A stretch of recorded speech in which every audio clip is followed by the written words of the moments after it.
Sir अचानक इस महल को म्यूजियम बनाने का सरकार ने डिसीजन कैसे ले लिया? तुम देख रहे हो ना अबे, बिना सरकारी मदद के ये महल एकदम नष्ट होने लगा है। कोई इसकी तरफ ध्यान ही नहीं दे रहा है। हाँ सर, अगर ये महल म्यूजियम में तब्दील हो गया ना तो टूरिस्ट भी आएंगे और महल का रखरखाव भी हो जाएगा। हाँ, और उसके साथ साथ यहाँ रखे हुए एंटीक सामानों की निगरानी भी हो जाएगी। तुम्हें अंदाजा भी नहीं है कि इस महल में रखी हुई चीजें कितनी पुरानी और कितनी कीमती। देश विदेश के सब चोर निगाहें लगा के बैठे हैं। क्या महल में चोरी होने वाली है? अरे अबे जी, मैं तो मजाक कर रहा था। भला मेरे होते हुए ऐसा हो सकता है क्या?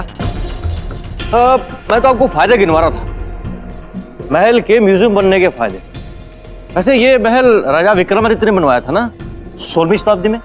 हाँ सर, लेकिन तब से कई बार रिनोवेट हो चुका है। अब कई राजा आए, उन्होंने इसमें बदलाव करवाए कि राजा विक्रमादित्य की बात ही कुछ और थी। यहाँ की प्रजा उन्हें बहुत मानती थी, उन पर जान निछावर करती थी। अब सर लेकिन क्यों ना हो, राजा विक्रमादित्य थे ही ऐसे, अपनी प्रजा को अपने परिवार का हिस्सा मानते थे सर। अच्छा जी, वेरी इंटरेस्टिंग।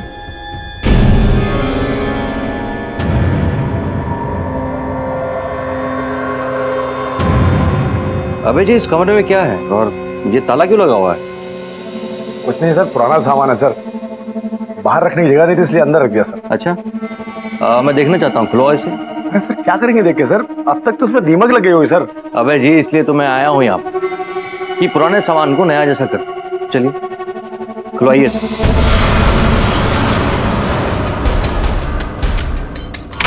आइए सर।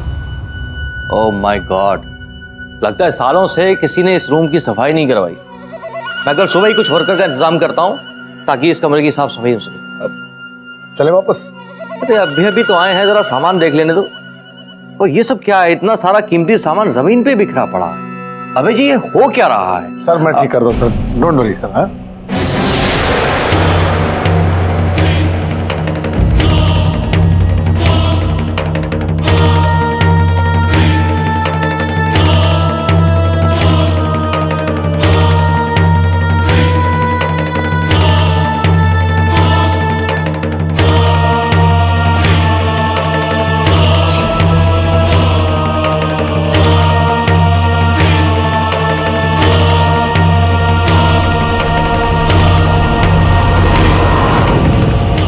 सर, ये क्या करें सर?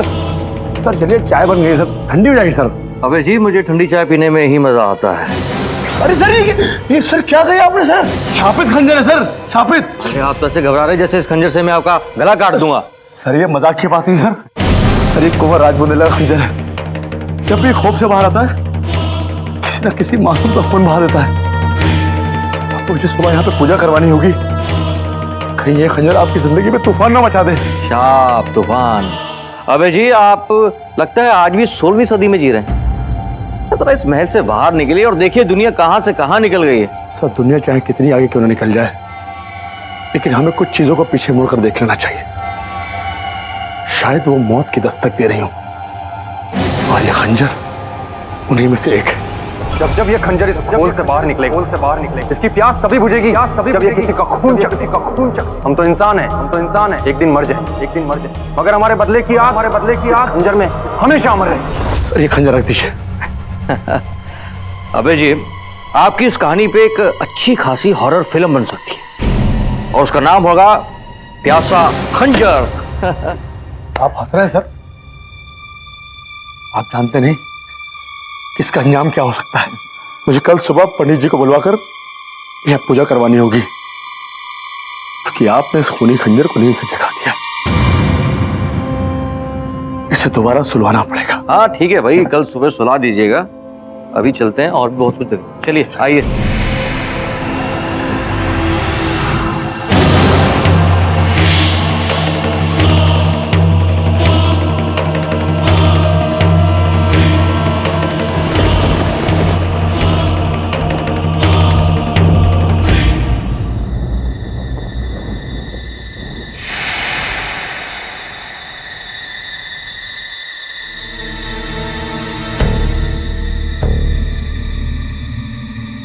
अंशुमान, खाना खा लो यार।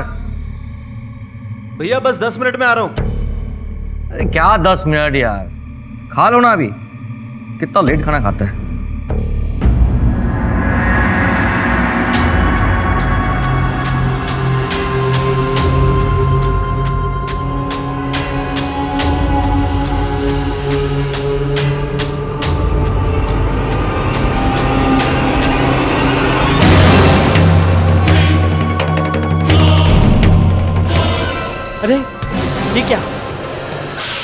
अंकल गायब।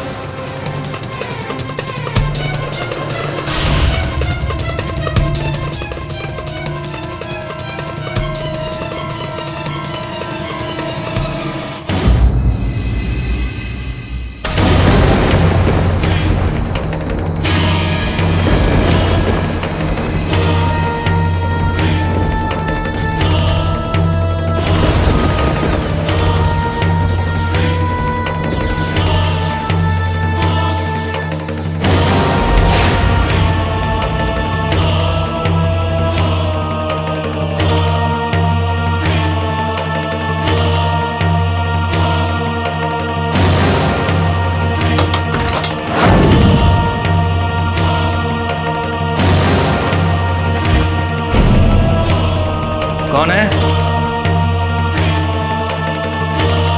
कौन है वहां?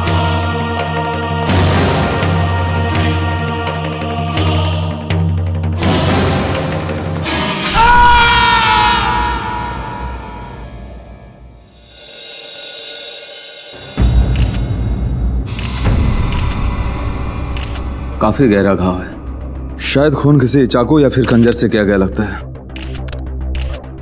आप इनके छोटे भाई हैं? जी हाँ, मैं ही उनका छोटा भाई हूँ। मैंने ही आपको फोन किया है। मेरा नाम अंशुमन है। जब धर्मवीर सिंह जी ने आपके भाई का खून किया उस वक्त आप कहाँ थे? जी मैं ऊपर छत पे था। मैं अपने दोस्त से बात कर रहा था। फिर एकदम से भैया की चिल्लाने की आवाज सुनाई दी और फिर क्या? फिर मैं भागा, नीचे आया और देखा कि भैया यहाँ खून से लथपथ पड़े हैं और इनके अलावा यहाँ पर और कोई नहीं था।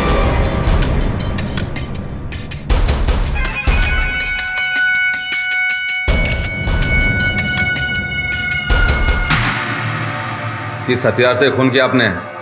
तलवार से या खंजर? सर पूरे घर की तलाशी ले ली, हर जगह, पर कहीं कोई हथियार नहीं मिला। धर्मवीर सिंह जी, आप होंगे राजघराने से, लेकिन इस वक्त आप केवल एक संदिग्ध हैं। बेहतर यही होगा कि हमारे सवालों का जवाब दें। हथियार कहाँ छुपाया आपने? तुम जब आए उस वक्त इनके हाथ में हथियार था? नहीं सर, इनके हाथ में हथियार नहीं था, लेकिन इनके हाथ खून से रंगे हुए थे सर। देखिए। घर से बाहर तो कोई निकला नहीं, तो हथियार इधर ही कहीं होगा। एक काम करो। जी सर। पूरे घर की फिर से तलाशी लो, कोना कोना छान मारो। धर्मवीर जी, कहीं आपके साथ कोई दूसरा आदमी तो नहीं था ना जुर्म के वक्त, जो हथियार लेकर रफू चक्कर हो गया? देखिए, अगर आपको लगता है कि हथियार नहीं मिलने से आप बच जाएंगे तो ये आपकी गलतफहमी है। इन्होंने तो मौन व्रत धारण कर लिया है। चलिए इतना ही बता दीजिए कि खून क्यों किया आपने?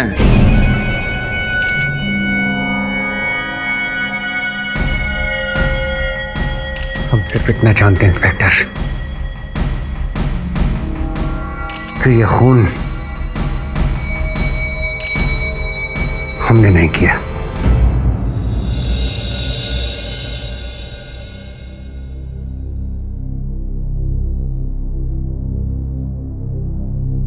Good morning sir. Morning morning. Good morning boss. 6 बजे की फ्लाइट बहुत जल्दी हो जाएगी नहीं? साहब कहाँ जा रहे हैं? मैं नहीं, हम सब जा रहे हैं। हाँ? किधर बॉस? वाह, गोवा। वाओ, क्या बात है, सॉलिड बॉस। मैंने सोचा अभी कोई केस भी नहीं है तो थोड़ा घूम आते हैं, कुछ दिन बीच पर आराम करेंगे, थोड़ा चैन की नींद सोएंगे। Sir I love Goa and I love seafood. अपुन भी। तुझे गोवा के बारे में बड़ा पता है? अरे बॉस वरुमाई छोड़ो, अपुना हर साल अक्का न्यू ईयर पे अपुन उधर ही रहता अपने दोस्तों लोग के साथ। एकदम बड़ा मजा आता, एकदम सॉलिड। भाग्यशाली है तो। मुझे तो याद भी नहीं अंतिम बार मैंने न्यू ईयर कब मनाया था। क्या बात करे बॉस? बचपन के दोस्त का फोन है जयपुर से। साहिल, क्या हाल है? तू तो याद ही नहीं करता आजकल। क्या बात कर रहा है? अच्छा, क्या नाम है तेरे चचेरे भाई का? धर्मवीर। तू चिंता मत कर, मैं आता हूं, लड़ूंगा उसका केस में। हाँ चल, सी यू। अभी गोवा दूर है बॉस। कोई बात नहीं, गोवा की मच्छी करी ना सही, जयपुर की दाल बाटी तो चलेगी। क्यों? सर मुझे दाल बाटी भी पसंद। भूखड़ है आदमी वरुण भाई। चलो तैयारी करो।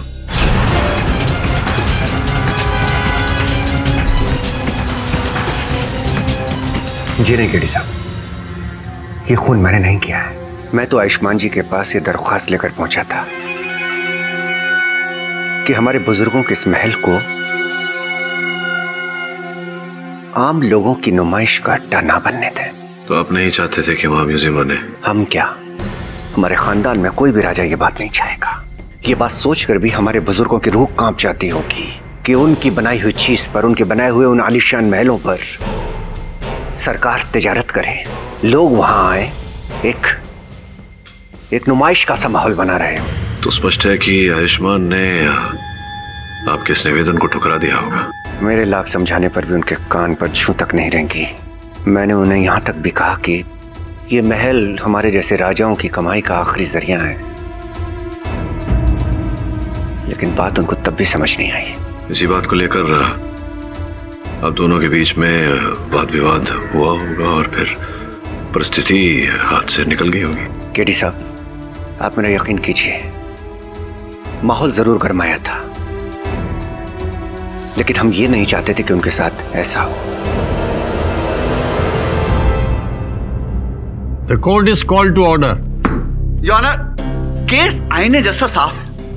इसमें दो राय है ही नहीं कि आयुष्मान खन्ना का कत्ल धर्मवीर सिंह बुंदेला ने ही किया। योर ऑनर, कुछ ऐसा प्रतीत हो रहा है कि राठौर साहब इन्हें वकालत से अधिक आपकी कुर्सी में रुचि है, तभी तो केस के आरंभ होने से पहले ही निर्णय सुना रहे हैं। मिस्टर राजवीर, खूनी कौन है और कौन नहीं, ये फैसला आप मुझ पर छोड़ दें तो बेहतर होगा। Please call your first witness.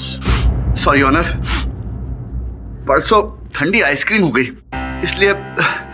Ice cream तो ठंडी ही होती है, मतलब मेरे सामान्य ज्ञान के अनुसार। जरा गर्म कीजिए, सुनवाई को, अपने गवाह को बुलाएं। मैं आयुष्मान खन्ना के छोटे भाई अंशुमन खन्ना को कटघरे में बुलाने की इजाजत चाहूंगा। इजाजत है। अंशुमन जी, 14 तारीख की रात को आयुष्मान खन्ना का कत्ल मिस्टर धर्मवीर सिंह ने किया तो। I object your honour. Oh, I am sorry, I will refresh. Anshuman ji, 14 तारीख की रात को जब आपके भाई साहब का कत्ल हुआ तो आप कहाँ थे? जी, हमारे घर में मोबाइल की नेटवर्क की थोड़ी प्रॉब्लम है, इसलिए मैं बाहर बालकनी में अपने दोस्त से बात कर रहा था। हाँ कपिल, बोल यार। अरे नहीं यार, कुछ नहीं, बस नेटवर्क की प्रॉब्लम है यार। फिर क्या हुआ? फिर अचानक से घंटी बजी। इस वक्त कौन आ गया?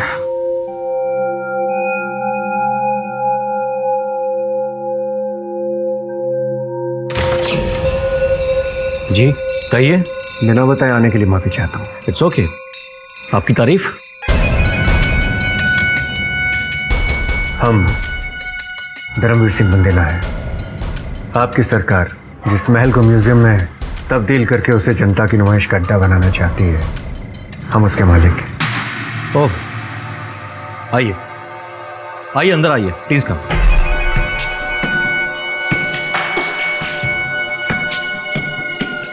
और बताइए धर्मवीर जी, क्या लेंगे आप? चाय, कॉफी, ठंडा? आप तकल्लुफ मत कीजिएगा। हम यहाँ अपने महल के बारे में आपसे कुछ गुफ्तगू करने के लिए आए हैं। बातों बातों में मैं अपने छोटे भाई से तो आपको मिलवाना ही भूल गया। यह है अंशुमन, मेरा छोटा भाई। हम आपसे अकेले में बात कर सकते हैं? धर्मवीर जी, ये मेरे जिगर का टुकड़ा है और हम दोनों एक दूसरे से कोई बात नहीं छुपाते। आप इसके सामने बात कर सकते हैं। इट्स ओके भैया, आप लोग कैरी ऑन कीजिए। वैसे भी मुझे कपिल से बात करनी है, तो मैं ऊपर जाके बात करता हूँ। ठीक है। हाँ कपिल, एक मिनट यार, नेटवर्क का ये बड़ा। हेलो, हाँ कपिल, बोल यार। मतलब कि इस तरह धर्मवीर जी ने आपको उस कमरे से बाहर भेज दिया ताकि वो अपने नापाक इरादों में कामयाब हो सके। हाँ? जब आप बैल्कनी में दोबारा गए फिर क्या? मुझे भैया और धर्मवीर के झगड़े की आवाजें सुनाई दे रही थी। वो दोनों चिल्ला चिल्ला कर बातें कर रहे थे। फिर एकदम से अचानक मुझे चीखने की आवाज सुनाई दी। मैं तुझे बाद में फोन करता हूँ।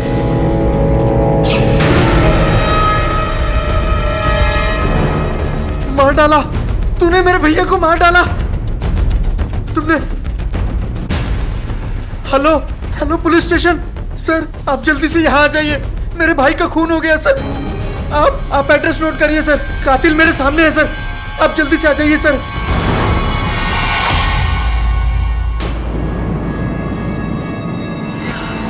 Point to be noted milord, जिस वक्त आयुष्मान खन्ना का कत्ल हुआ उस वक्त कमरे में सिर्फ और सिर्फ धर्मवीर सिंह बुंदेला ही थे। मैटर इज एब्सोल्युटली क्लियर कि कातिल मिस्टर बुंदेला ही है। अरे राठौर साहब रुकिए ना, मैं जानता हूं आपका स्वास्थ्य ठीक नहीं है, आप घर जाना चाहते हैं, लेकिन निर्णय से पहले मुझे भी तो जरा प्रश्नोत्तर करने का अवसर दीजिए, आपको आपत्ति ना हो तो। नो नो, अब बैठिए जरा। वो अंशुमन जी, आपने कहा कि आप छत पर खड़े हुए थे, बालकनी पर। जी। वहां से आपने अपने भाई साहब और धर्मवीर के बीच जो विवाद हो रहा था उसे सुना, तो ठीक से सुना आपने? क्या चल रहा था दोनों में? जी कुछ कुछ नहीं, देखिए ये कुछ कुछ जो शब्द है वो कुछ कुछ होता है जैसे चलचित्रों के शीर्षक में ही अच्छा लगता है। ये अदालत है, यहाँ कुछ कुछ नहीं, पूरा पूरा चलता है। तो पूरा पूरा बताइए, क्या आपने सुना था, नहीं सुना था, क्या हुआ था? जी मैं फोन पर था, मुझे सिर्फ भैया धर्मवीर के चिल्लाने की आवाजें सुनाई दे रही थी, लेकिन झगड़ा किस बात पे हो रहा था मुझे बिल्कुल पता नहीं है। मतलब आवाजें सुनी, शब्द क्या बोले जा रहे थे वो नहीं सुना आपने। जो भी हो, तो कितने समय तक ये विवाद चल रहा था दोनों के बीच? यही कुछ 10 से 12 मिनट तक। अच्छा 10-12 मिनट है। बहुत प्यारी घड़ी पहनी है आपने, महंगी भी लग रही है, अवश्य स्विस मेड होगी, है ना? जी, ये मुझे मेरे भैया ने दी थी मेरी पिछले बर्थडे पे। तो उस दिन जब आप बालकनी में खड़े खड़े इनके बीच होते हुए तर्क वितर्क को सुन रहे थे, उस समय भी आपने ये घड़ी पहनी थी? ऑब्जेक्शन योर ऑनर, इस केस से अंशुमन की घड़ी का क्या वास्ता? योर ऑनर, जब इन्होंने इतने विश्वास से कहा कि ये 12 मिनट तक ऊपर छत पर खड़े थे, मैं केवल इतना जानने का प्रयास कर रहा हूं कि इन्होंने अनुमान से कहा था, ये घड़ी देखकर कहा था। Objection overruled. यूं ही कह रहे हैं या घड़ी पहनी थी, बताइए। जी मैंने घड़ी पहनी थी। घड़ी पहनी थी आपने? जी, करीबन 9 बजे मैं बालकनी में गया और 9:15 में मुझे चीखने की आवाज सुनाई दी और मैं तुरंत भागा। अच्छा, मतलब ये चीख सुनकर आप तुरंत बालकनी से नीचे आ गए। तो बालकनी से नीचे आने में कितना समय लगा होगा आपको? जी मुझे ज्यादा टाइम नहीं लगा, जैसे मैंने चीख सुनी मैं वैसे ही भागा। नहीं मतलब अनुमान से बताइए, 2 second, 4 second, 6 second, 8 second, 10 second. 10 second लगे आपको नीचे। तो अब 10 सेकंड में नीचे आए और क्या देखा आपने? मेरे मुवक्किल के हाथों में कोई हथियार था? जी नहीं। अरे तो धर्मवीर ने वो हथियार छुपा दिया होगा ना? हथियार छिपा दिया 10 सेकंड में? एक काम करिए राठौर साहब, मैं आपको ये पेंसिल देता हूँ, आप 10 सेकंड में से छुपाइए, पकड़िए, चलिए गिनती शुरू। 1 2 3 4 5 6 7 8 9 10। राठौर साहब, आप 10 सेकंड में एक पेंसिल नहीं छिपा पाए और आप चाहते हैं कि हम इस बात को मान ले कि मेरे मुवक्किल ने हत्या करने के पश्चात 10 सेकंड में इतनी सुंदरता से उस चाकू को छिपाया कि पुलिस को घटनास्थल से वो चाकू प्राप्त ही नहीं हुआ। योनर, वहां कोई खुफिया दरवाजा होगा, खुफिया कमरा होगा। कैसी बातें कर रहे हैं आप? आप भी जानते हैं कि पहली बार मेरे मुवक्किल वहां गए थे आयुष्मान के घर।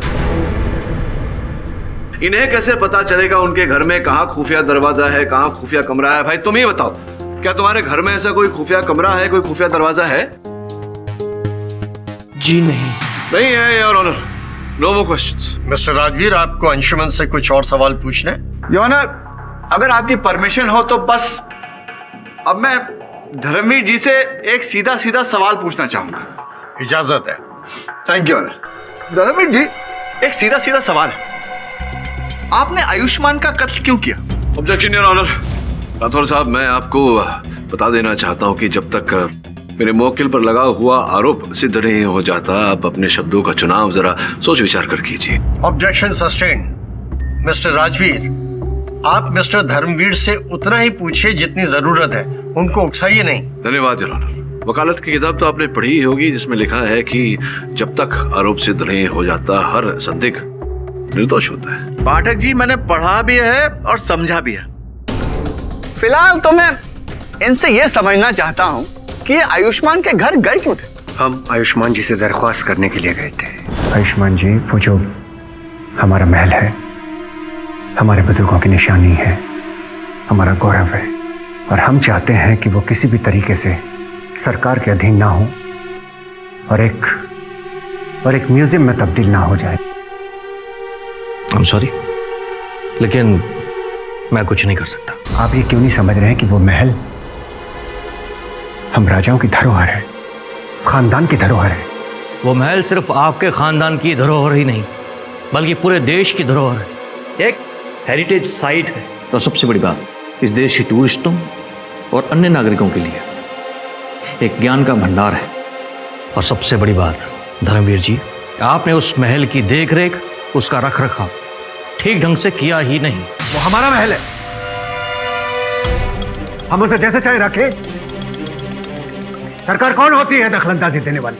आप एक बात भूल रहे हैं, इस देश में लोकतंत्र है, डेमोक्रेसी। आपके राजघराने का शासनकाल खत्म हो चुका है। और हाँ, इसके बावजूद भी आपको कुछ करना है तो आप सरकारी दफ्तर जाएं और जाकर वहां पर अर्जी दें। देखिए, आप ये क्यों नहीं समझ रहे हैं कि वो महल ही हमारी कमाई का एकमात्र जरिया है। आपको मुंह मांगी कीमत मिलेगी। देखिए, मैंने आपसे कहा ना, इसमें मैं आपकी ये आवाज कैसी है? जंजीर की आवाज है। कोई अंदर है क्या? जी नहीं, आप रुकिए, मैं देख कर आता हूं।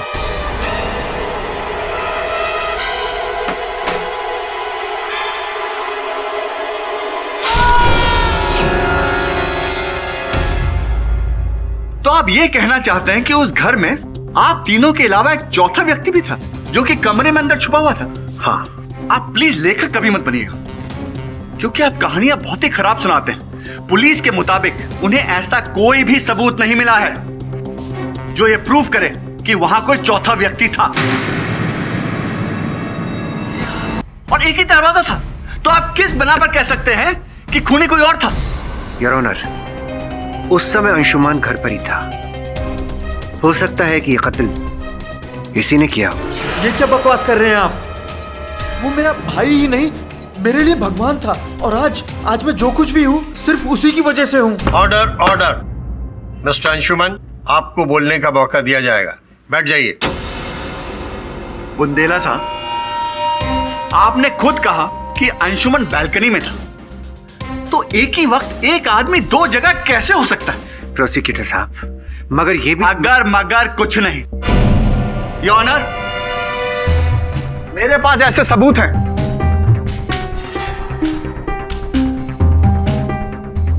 ये अंशुमन के फोन रिकॉर्ड्स हैं, जो कि कहते हैं कि जिस वक्त आयुष्मान का मर्डर हुआ वो फोन पर था।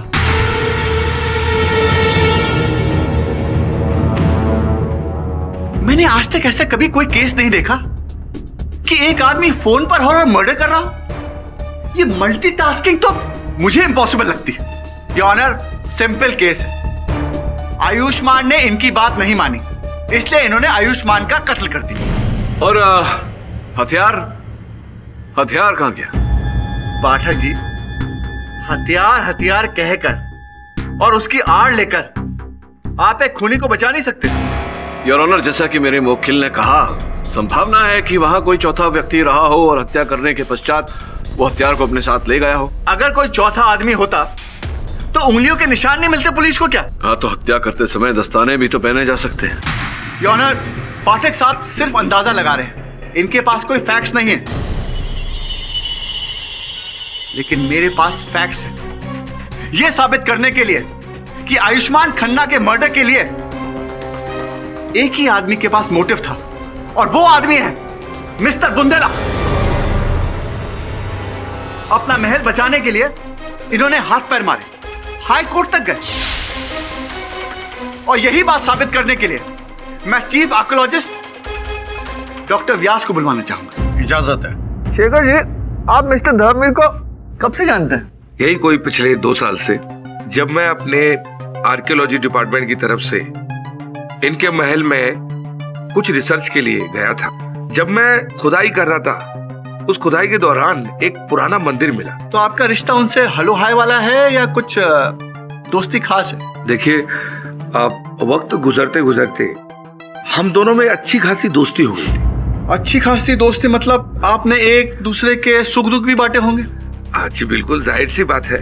तो कभी ऐसा हुआ है कि बुंदेला साहब ने अपने दुखों के बारे में आपसे कुछ कहा? जी, एक ही बात थी जो इनके दिल में कांटा बरकर चुभ रही थी, और वो ये थी कि इनके महल का म्यूजियम में तब्दील होना। तो आखिरी बार इस टॉपिक पर आपकी बात उनसे कब हुई थी? पिछले हफ्ते इन्होंने फोन किया था मुझे। शेखर जी, मैं आपसे फिर दरख्वास्त कर रहा हूँ कि हमारे इस महल को आप म्यूजियम में तब्दील होने से बचाइए। हम अपने बुजुर्गों को ऊपर जाकर मुंह कैसे दिखाएंगे? देखिए, आप बात समझने की कोशिश कीजिए। मैं इस मामले में आपकी कोई मदद नहीं कर सकता। शेखर जी, ये महल तो हम बचा ही लेंगे, चाहे इसके लिए हमें साम दाम दंड भेद में से कोई भी नीति क्यों ना अपनानी पड़े, हम अपनाएंगे। मैं आपका दर्द समझ सकता हूँ, लेकिन क्या? पैसे चाहिए? हम पैसा पानी की तरह से बहा देंगे। आपको जिसका मुंह बंद करना है नोटों से, उसका कीजिए शेखर जी, और किसी तरह से इस प्रपोजल को कैंसिल करवाइए। अब बहुत देर हो चुकी है, अब कुछ नहीं हो सकता। मैं आपको दिखाऊंगा कि क्या हो सकता है। दुनिया तमाशा देखेगी। भाई साहब, इस महल को बचाने के लिए हमारे बुजुर्गों ने अपने प्राणों की आहुति दी है, और इसको बचाने के लिए हम भी अपना लहू देंगे। मरेंगे या मार डालेंगे। योर ऑनर, सुना आपने? मारेंगे या मर जाएंगे, यही सोच है इस आदमी की, और इसने यही किया। आयुष्मान खन्ना को मार डाला। योर ऑनर, हम मानते हैं कि हमने ऐसा कहा था। गुस्से में इंसान कुछ भी बोल देता है, लेकिन इसका मतलब ये नहीं है कि वो उस पर अमल भी करे। यानी कि आपको आपके गुस्से पर काबू नहीं है, और इसी गुस्से की वजह से आपने एक मर्डर भी कर दिया। अगर हमें गुस्से पर काबू नहीं होता तो आप यहाँ इतनी बदतमीजी करने के बाद भी सही सलामत नहीं खड़े रहते। धमकी? तो मिस्टर अभय, कहीं आप भी हमें मिस्टर धर्मवीर वाली डरावनी कहानियां तो नहीं सुनाएंगे? जज साहब, ये कहानी नहीं सच है। जो भी आदमी उस खंजर को खोल से निकालता है, उसकी मौत निश्चित है।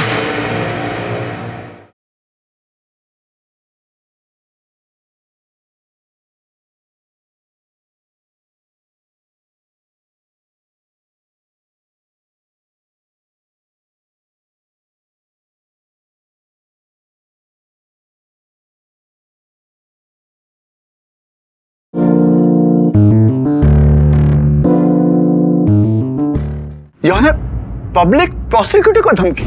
योनर, ये आदमी बहुत ही खतरनाक है। अगर इसे बाहर छोड़ा गया तो अपने महल को खोने के गम में ना जाने कितने लोगों को मार डाले। I object your honour. Rathore साहब मेरे मुवक्किल पर बिना किसी कारण व्यक्तिगत आरोप लगा रहे हैं। मैं आग्रह करूंगा अदालत से इन्हें चेतावनी दी जाए। Objection sustained. मिस्टर राजवीर, आप मिस्टर धर्मवीर से उतना ही पूछिए जितनी जरूरत है, उनको उकसाइए नहीं। अब मैं आपसे पॉइंट टू पॉइंट सवाल करूंगा और आप उसका पॉइंट टू पॉइंट जवाब देंगे। अगर वहां चौथा शख्स था तो वो बाहर कैसे आया? क्योंकि उस घर में एक ही दरवाजा था, उस हॉल में जहां आप खड़े हुए। हमें नहीं पता धर्मवीर साहब, हमें नहीं पता से काम नहीं चलेगा। ये मर्डर केस है। अगर आपने अपना बचाव ठीक से नहीं किया तो फांसी हो सकती है आपको। योर ऑनर, हम सिर्फ इतना जानते हैं कि हम निर्दोष हैं। इस खून से हमारा कोई वास्ता नहीं है। लेकिन ये बात अगर सच है कि उस जगह पे कोई चौथा आदमी मौजूद नहीं था, तो ये खून उसी शापित खंजर ने किया है।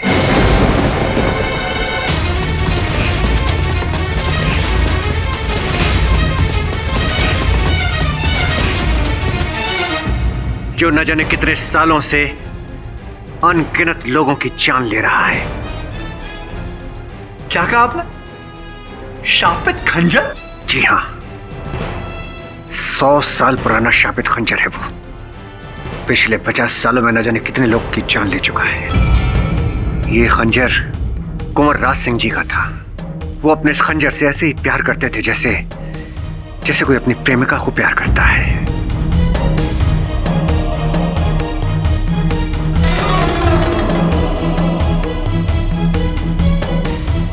दिन रात उसी खंजर को देखते रहते थे।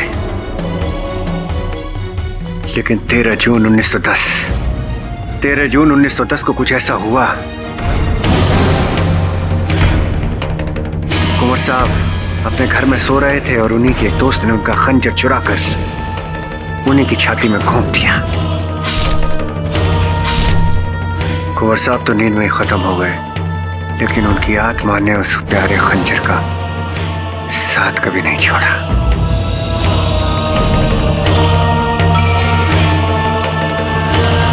आज भी कुंवर साहब की आत्मा उस खंजर से जुड़ी है। जो भी उस खंजर को खोल से निकालने की कोशिश करता है, वो शापित खंजर उसकी जान ले लेता है।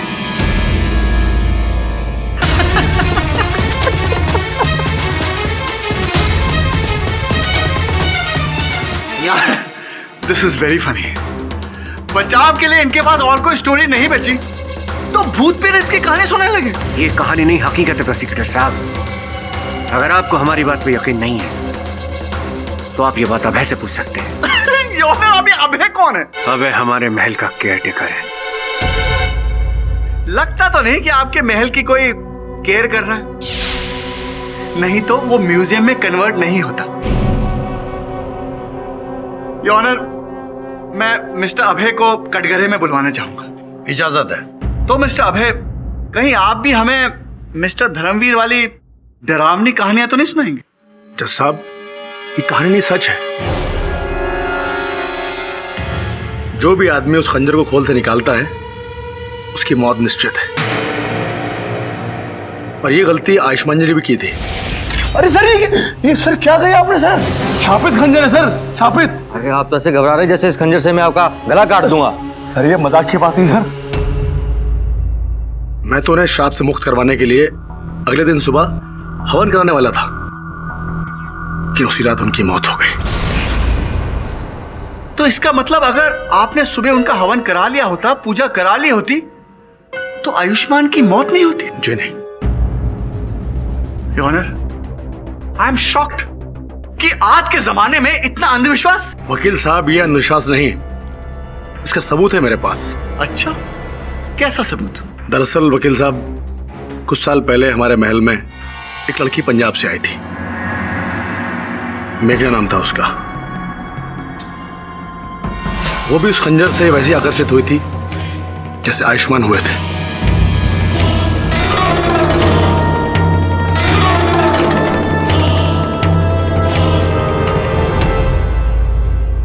और जज साहब, उस केस में कोई भी हथियार नहीं मिला था।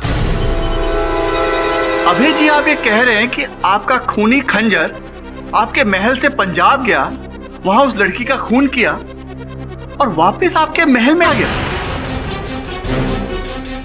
और ये बात आप चाहते हैं कि हम यकीन करें? देखिए वकील साहब, आप मेरी बात पर यकीन करें ना करें, जो मैंने देखा है, सुना है, मैं वही आपको बता रहा हूँ। यही बात महल के कई लोगों ने भी देखी और सुनी है।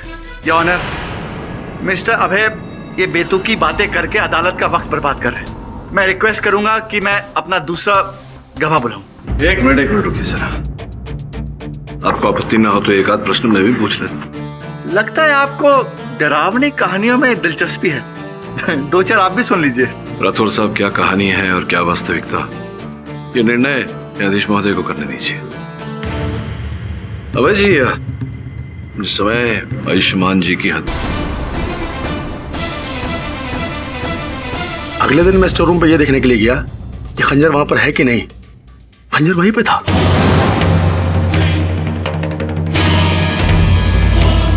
मिस्टर अभय, उस खंजर पर आपको आयुष्मान के खून के धब्बे मिले कि नहीं मिले? जी, निशान बिल्कुल नहीं थे।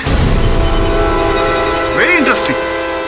योर ऑनर, इनका ऑटोमेटिक खूनी खंजर खून करता है, वापस महल में आता है और अपने आप को धो धा के सेटल हो जाता है।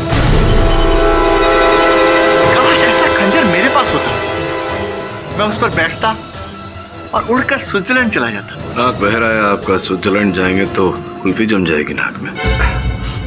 एनीवे, तो पाठक साहब, इस कहानी के बारे में आपके क्या विचार हैं? खूनी खंजर, इन सब चीजों में आप बिलीव करते हैं? योर ऑनर, मैं जानता हूं कि ऐसे अंधविश्वास में मानना ये वैज्ञानिक भी है और उचित त्रुटि भी नहीं, किंतु योर ऑनर संभावना तो है कि कोई चौथा उस कक्ष में रहा हो जिसने उसी खंजर का उपयोग किया हो हत्या करने के लिए। योर ऑनर, मैं इस बात की छानबीन करने के लिए अदालत से समय की मांग करता हूं। अगली सुनवाई होगी ठीक 1 हफ्ते बाद, यानी 22 तारीख को सुबह 11 बजे। Till then the court is adjourned. Pathak ji, जी एक फ्रेंडली एडवाइस दूं? हाँ जी। आप इस केस से अपना नाम विड्रॉ कर लीजिए। क्या है, आज तक आप कभी भी कोई केस हारे नहीं है, लेकिन ये केस आप हारने वाले हैं। मैं भी आपको मित्रता में कुछ देना चाहता हूँ। श्योर। रिश्वत दे रहे हैं क्या? जी नहीं, ये डॉक्टर सुनीता जाकर अपनी चिकित्सा करवाइए, पैसे भी नहीं लेगी आपसे। बहुत अच्छी डॉक्टर है, मुझे पूरा विश्वास है कि अगली सुनवाई में आपको ये रुमाल नाक पोंछने के लिए नहीं, आंसू पोंछने के लिए जरूरत पड़ेगी।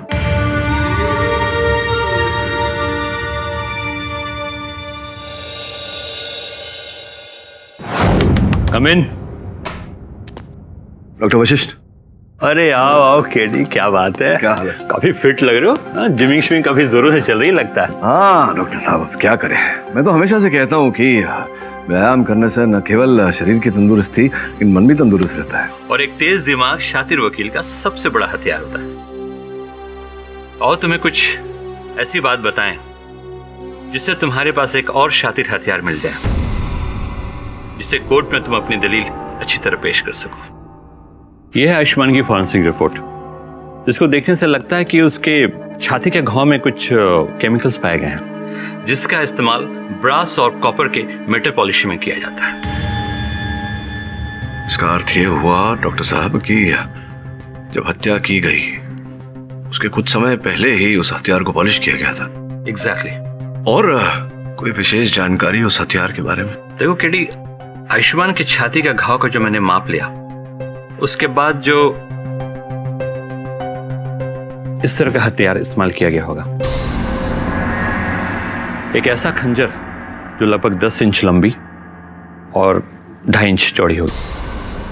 ऐसी लंबाई 10 इंच, चौड़ाई 2.5 इंच। डॉक्टर साहब, देखना ये है कि आपका ये जो वर्णन है ये उस शाही खंजर पर सही बैठता है या नहीं। सर, मगर हम ये करेंगे कैसे? उचित प्रश्न। ये उस महल का नक्शा है, बड़ी चतुराई से इसमें प्रवेश करना है और उस शाही खंजर का पता लगाना है।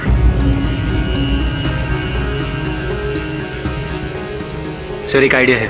बोल।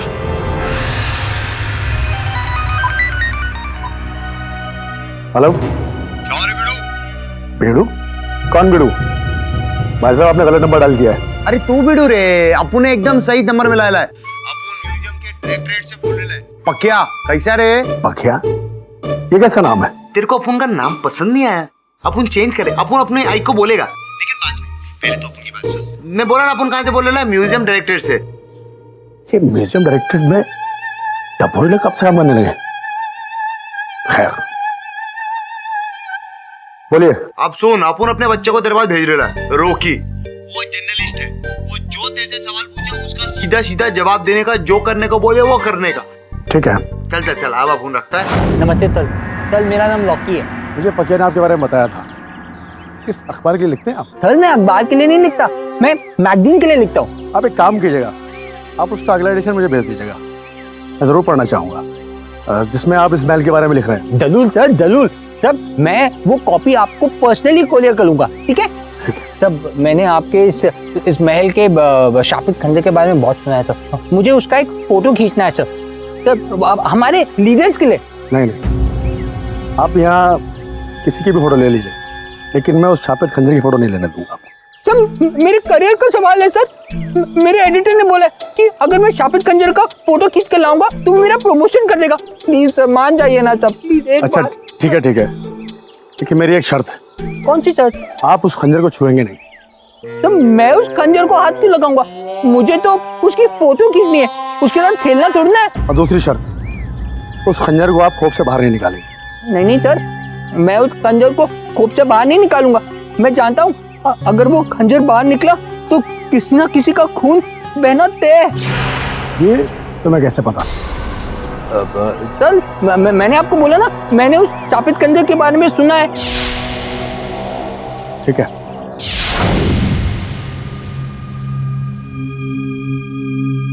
लो फोटो खींच लो। हाँ? शापित खंजर, तो थैंक यू वेरी मच। तो मैं 1 मिनट में उसकी फोटो खींच लेता तो थैंक यू सो मच। तो बस तो कैमरा में लेंस लगाने में तो 2 मिनट लगेगा। तो मैं पहली बार शापित खंजर को देख रहा हूँ। सर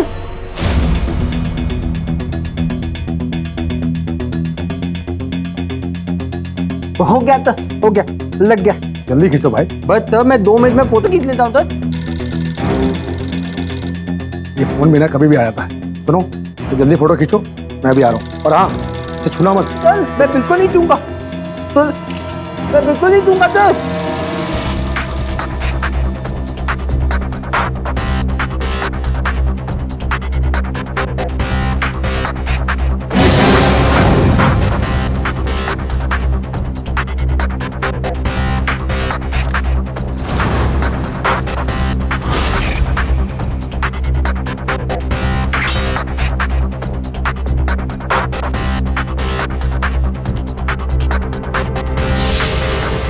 नहीं, कौन फोन करता है? रॉन्ग नंबर डायल करता है। सर लॉन्ग नंबर था सर। मेरे को भी बहुत सारे लॉन्ग नंबर आते, खासतौर पे लड़कियों की। फोटो खींच ली, फोटोग्राफ खींच ली। तो thank you very much sir, thank you very much. तो भाई आर्टिकल सक्सेस की बुलंदी तक लेके जाए। Thank you sir, thank you sir, thank you.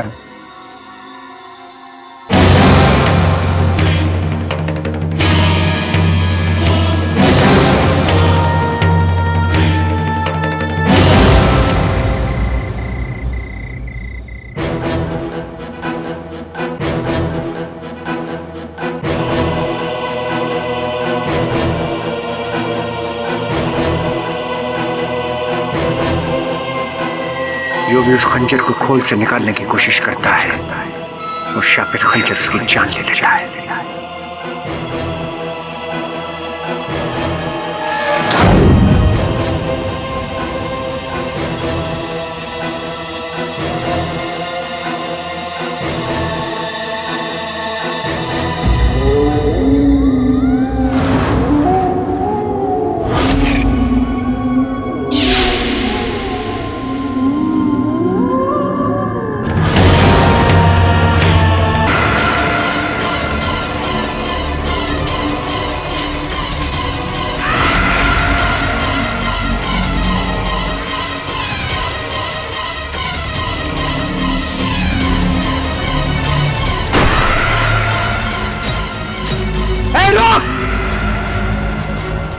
रुक जा।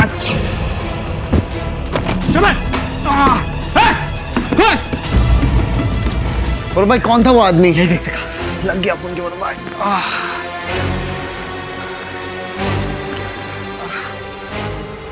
इसका अंदाज तो वही हुआ।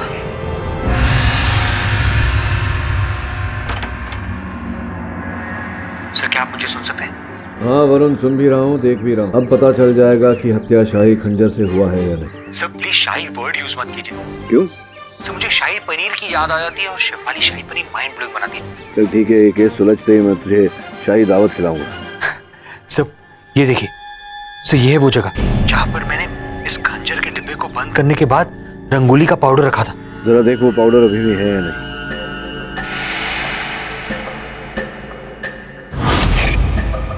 हाँ सर अभी है।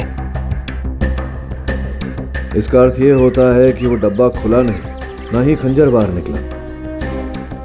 सब इसका मतलब ये हुआ कि खून शाही खंजर से नहीं किसी और खंजर से हुआ है। हाँ, इस समय लगता तो ऐसा ही है, लेकिन हमें चांस नहीं लेना चाहिए। ये भी संभव है कि हत्यारे ने खंजर निकाला और बाद में अंदर रखने के बाद में फिर रंगोली वैसे ही लगा दी। लेकिन सर इस बात को हम कंफर्म कैसे करेंगे? एक ही तरीका है, वो फोरेंसिक डॉक्टर की रिपोर्ट।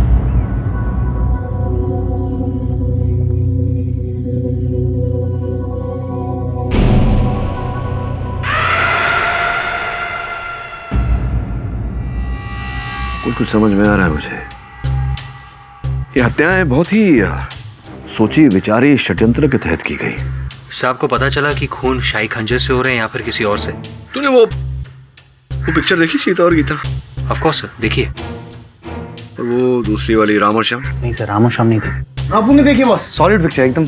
चालबाज देखी तूने? चालबाज सर मैंने देखी। देखी बॉस केस को साइड में रख के आपके क्या फिल्मों की बातें कर रहे हो बॉस? बात तो सुन, इन तीनों फिल्मों में एक बात विशेष क्या है बताओ? Sir double role. राइट, जुड़वा वाला खेल। बॉस इस केस में डबल रोल किसका है? शाही खंजर का। समझ लो कि जिस हथियार से हत्या की गई है वही शाही खंजर का प्रतिबिंब है। वही लंबाई, वही चौड़ाई। सर डबल रोल मूवीज में भाइयों में बहनों में अब कुछ ना कुछ छोटा मोटा डिफरेंस जरूर होता है। इसका मतलब यह है कि खंजरों में भी कुछ ना कुछ डिफरेंस है।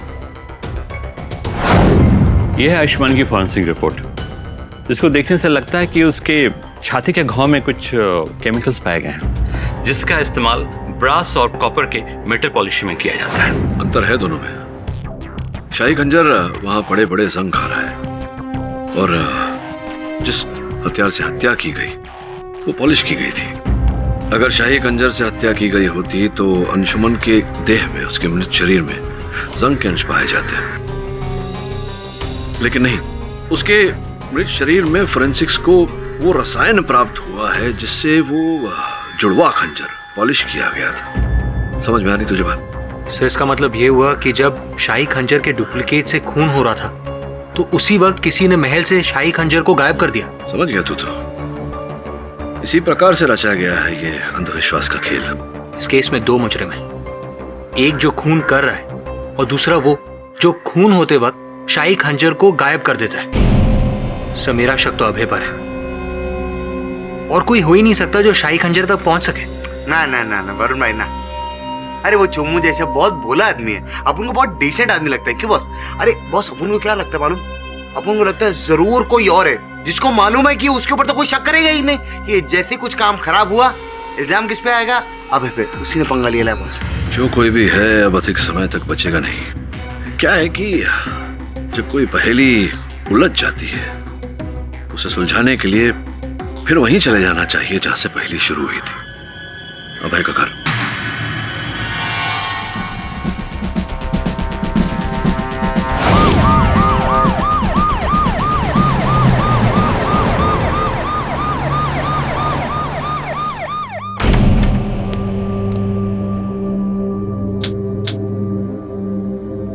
भले ही पिछली बार हमें यहाँ कोई सुराग ना मिला हो, मगर इस बार हम पूरी तैयारी के साथ आए।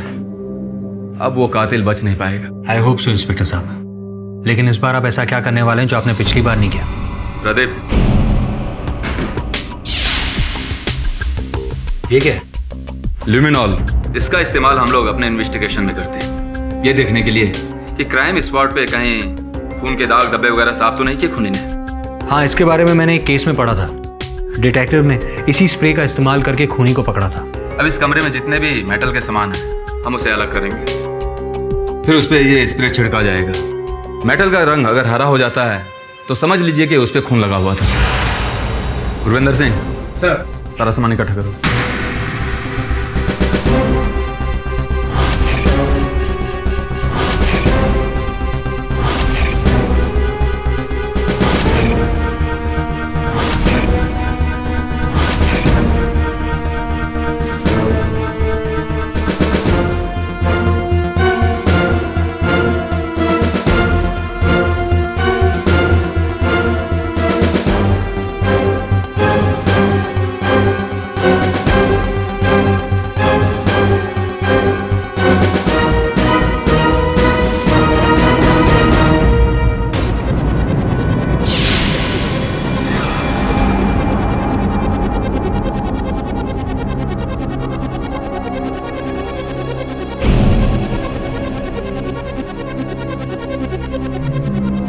मतलब यह है कि इन दोनों चीजों पर लगा खून कातिल ने साफ किया था।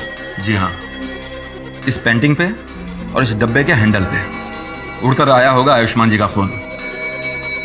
आई होप कि आप लोगों को इस केस में कुछ तो मदद मिलेगी। I hope so. लेकिन मुझे एक बात समझ में नहीं आ रही है कि कातिल को इतने कम टाइम में इतना सब करने का वक्त कैसे मिला। उसने हथियार गायब किया, खून के छींटे साफ किए और आप लोगों के आने से पहले यहां से फरार भी हो गया। How is it possible?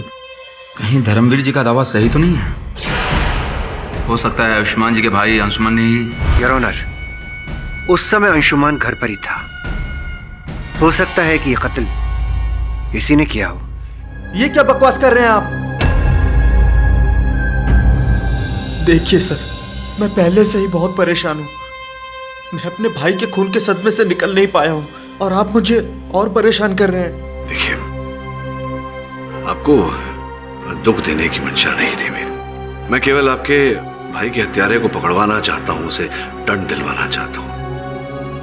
अगर आपके मन को ठेस पहुंची हुई मेरी बातों से तो क्षमा चाहता हूं। मैं चलता हूं। चलो sir, I am sorry sir, मैं भावनाओं में कुछ ज्यादा ही बह गया था।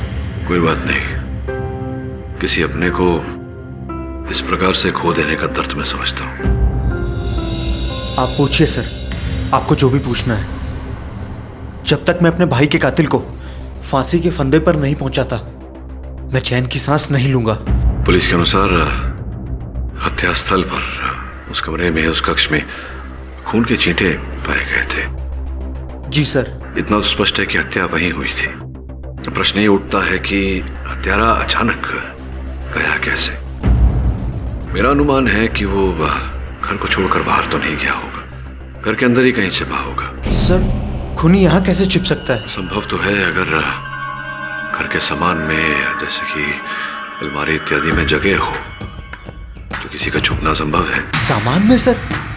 लेकिन सामान में कोई कैसे छिप सकता है सर? छिपना कठिन भी नहीं है। घर के सामान में ये जो संदूक है, इसमें बड़ा सरल है किसी के लिए छिपना। ये बताइए कि घर का सामान तो बहुत पुराना है, तो सर जैसे होता है मरम्मत के लिए हम सामान भेजते हैं, घर का सामान बाहर गया था कहीं? पिछले ही हफ्ते ये पॉलिश के लिए गया था। कहाँ भेजा था? राज फर्नीचर, उसके यहाँ ही गया था। Raj furniture?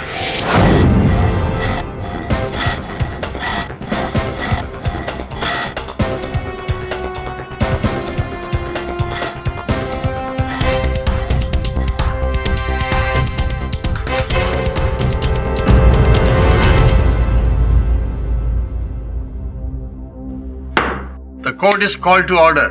Case number 1405 B, Dharamvir Singh versus Anshuman Khanna, hearing 2। अदालत की कार्रवाई शुरू की जाए। क्या हुआ, जुकाम नहीं ठीक हुआ आपका? अरे गया था आपके डॉक्टर सुनीता के पास, इतना बड़ा इंजेक्शन लगा दिया, लेकिन जुकाम ऐसा है कि नाक छोड़ने का नाम ही नहीं लेता। कोई बात नहीं, जिस प्रकार से इस केस में लापता हथियार की गुत्थी सुलझ गई है, मुझे पूरा विश्वास है कि आपकी न जाने वाली जुकाम की गुत्थी भी सुलझ जाएगी। हथियार की गुत्थी सुलझ गई? मतलब हथियार मिल गया आपको? जी जी।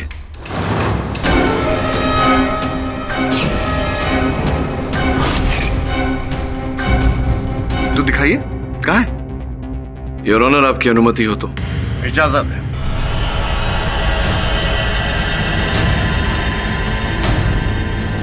योर ऑनर, ये रहा हथियार। हथियार? ये हथियार है?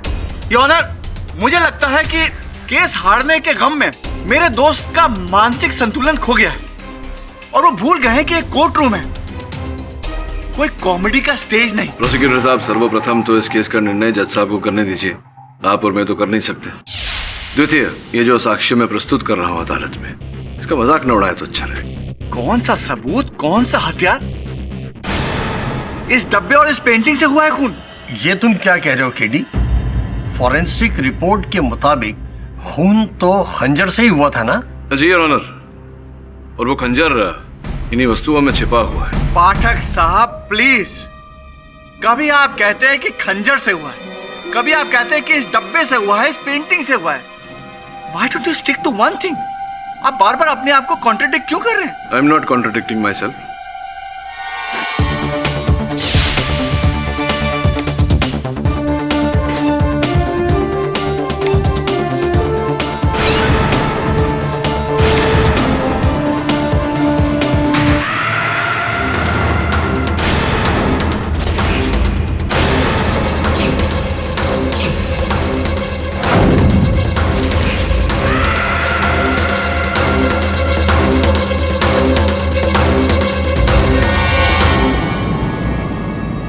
योर ऑनर, इसी प्रकार से हत्यारे ने उस कक्ष में पड़े हुए इन वस्तुओं से इस खंजर का इजाद किया। हत्या करने के बाद इसे 4 टुकड़ों में अलग करके वहीं पर पड़ी हुई चीजों में छिपा दिया।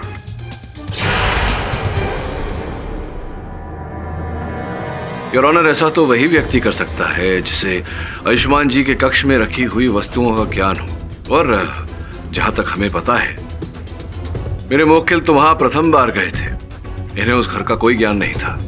इसका अर्थ ये होता है कि ये दोषी नहीं है। ऑब्जेक्शन। पाठक जी मुझे कब से ताने मार मार कर ये कह रहे थे कि मैं जज बनने की कोशिश ना करूं। आप ये खुद ही जजमेंट दे रहे हैं कि धर्मवीर जी बेगुनाह है। Objection sustain. मिस्टर पाठक, मान लिया कि खूनी ने हथियार इसी ढंग से छुपाया था जिस तरह से आप बता रहे हैं, पर इसके बावजूद अहम सवाल अभी भी वहीं का वहीं खड़ा है। घर में उस वक्त मिस्टर धर्मवीर सिंह बुंदेला के अलावा था ही कौन? कोई तो था योर ऑनर, और जिस चतुराई से उसने हथियार को छिपाया है, स्वयं को भी छिपाया था। इंस्पेक्टर साहब, आपको धर्मवीर जी क्या पार्ट्स में मिले थे? मतलब पैर गार्डन में और अलमारी में सर और नाक फ्रिज में? I object your honour. मेरे मुवक्किल पर इस प्रकार से कटाक्ष कसने का इन्हें कोई अधिकार नहीं। Objection sustain. और हाँ, प्रश्न असल हत्यारे के छिपने का योर ऑनर, तो इस प्रश्न का उत्तर तब मिल जाएगा जब अदालत ये जान जाएगी कि वो शाही खंजर कौन वहां से ओझल करता है। आपका मतलब है शाही खंजर को किसी ने गायब किया? जी योर ऑनर, हर हत्या के पहले कोई उस खंजर को वहां से उठाता है और हत्या होने के बाद वहां रख देता है। इसका अर्थ यह होता है योर ऑनर कि हत्या उस शाही खंजर से नहीं हुआ। शाही खंजर का उपयोग किया जा रहा है हम सब लोगों को रास्ता भटकाने के लिए। What? ये फाइनल, ये भाई बंधु कहां से आ गए? हवेली में ये छुपा छुपी का गेम चल रहा है क्या? मेरी रिक्वेस्ट है कि ऐसी बेतुकी बातों पर गौर ना किया जाए। अथवा साहब, धीरज रखिए, संयम बनाए रखिए। इन दो बातों का फल बहुत मीठा होता है, व्यक्ति को सज्जन बना देता है। संभवतः आपको भी। शांत रहिए, शांत रहिए। योर ऑनर, मैं निवेदन करता हूं आपसे कि आदेश दें कि शाही खंजर को अदालत में मंगवाया जाए। अभी तो आपने कहा कि खून शाही खंजर से नहीं हुआ, तो फिर शाही खंजर को यहाँ बुलवाने का क्या तुक? ये भी तो कहा मैंने राठौर साहब के उस शाही खंजर का उपयोग किया गया है हमारा रास्ता भटकाने के लिए। अब योर ऑनर, शाही खंजर यहाँ आएगा, किस प्रकार से उसका उपयोग किया गया है ये तो वही बताएगा। ठीक है, उस खंजर को तुरंत अदालत में मंगवाने का इंतजाम किया जाए। नहीं जज साहब, ऐसी गलती मत कीजिएगा। आयुष्मान जी की तो मौत हो चुकी है। अगर इस खंजर को नींद से जगाया गया तो अनर्थ हो जाएगा। ये आपकी भी जान ले सकता है। Order, order. मिस्टर अभय, आप इस समय कोर्ट में बैठे हैं। Mind your words. अदालत में इस तरह के अंधविश्वासों के लिए कोई जगह नहीं है। जब तक खंजर अदालत में आता है तब तक अदालत लंच ब्रेक के लिए स्थगित की जाती है। दोबारा 3 बजे हम यहां पुनः एकत्रित होंगे। गौतम जी, कुछ मीठा है? मीठा? Chocolate, toffee? नहीं, कुछ नहीं। राठौर साहब, ये लीजिए, मेरी फेवरेट चॉकलेट। No thanks. अरे ले लीजिए, लड़ाई तो केवल अदालत तक ही सीमित है तो आप मेरे मित्र। थैंक।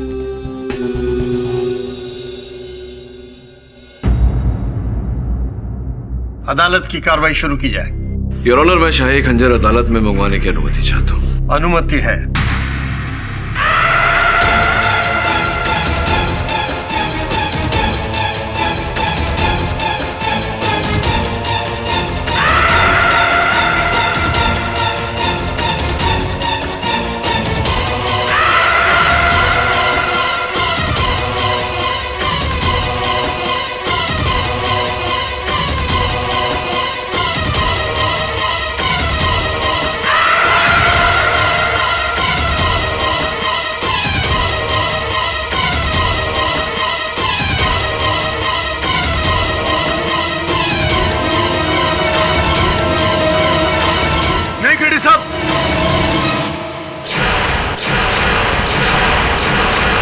ऐसी गलती मत कीजिए।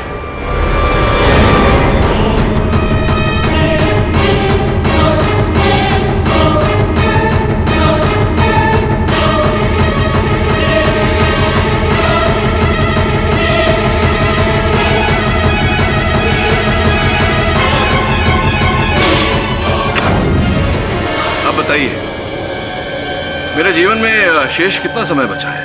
केडी साहब, मेघना और आयुष्मान की मौत 24 घंटे में हो गई थी, पर अब क्या होगा मुझे पता नहीं।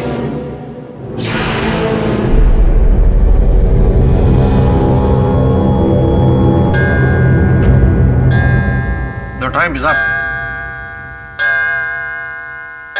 The court is adjourned for the day.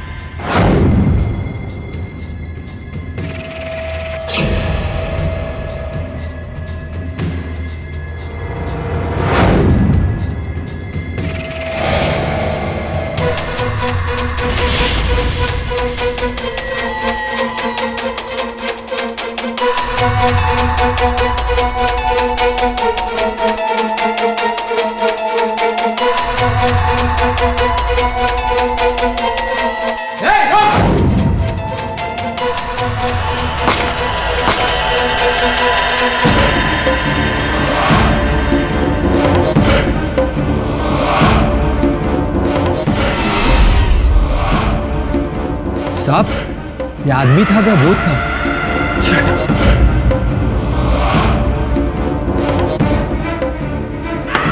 The court is called to order. Your honour, 24 घंटे बीत चुके हैं और सौभाग्य से मैं अभी स्वस्थ हूँ, किंतु इन 24 घंटों में किसी ने उस खंजर को चुराने का प्रयास किया था। मिस्टर पाठक, आप साबित क्या करना चाहते हैं? यही कि किसी ने उस खंजर को चुराने का प्रयास किया था। कारण तो रहा होगा। आपकी आज्ञा हो योर ऑनर, तो मैं राज फर्नीचर वाले राज को बुलाऊं। अनुमति है। राज साहब, आयुष्मान जी की हत्या से कुछ दिन पूर्व ये जो है अभय जी, ये आए थे आपकी दुकान पर। हाँ, आए थे सर।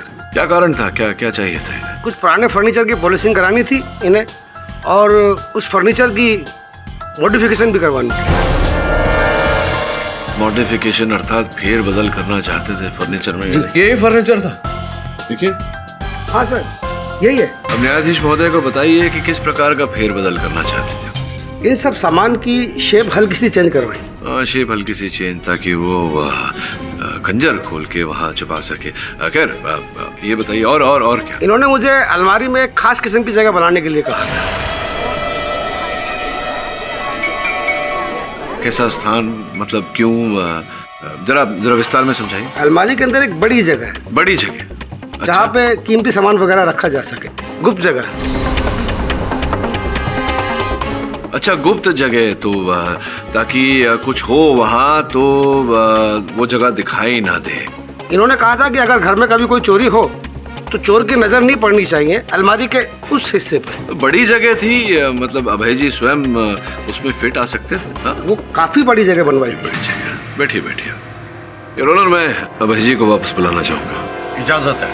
अभय जी, अब तो हमने भी सुना, न्यायाधीश महोदय ने भी सुना कि आपने फेर बदल किया फर्नीचर में और अलमारी में। एक विशेष प्रकार की जगह बनाई आपने, स्थान बनाया जिसमें एक व्यक्ति छिप सके।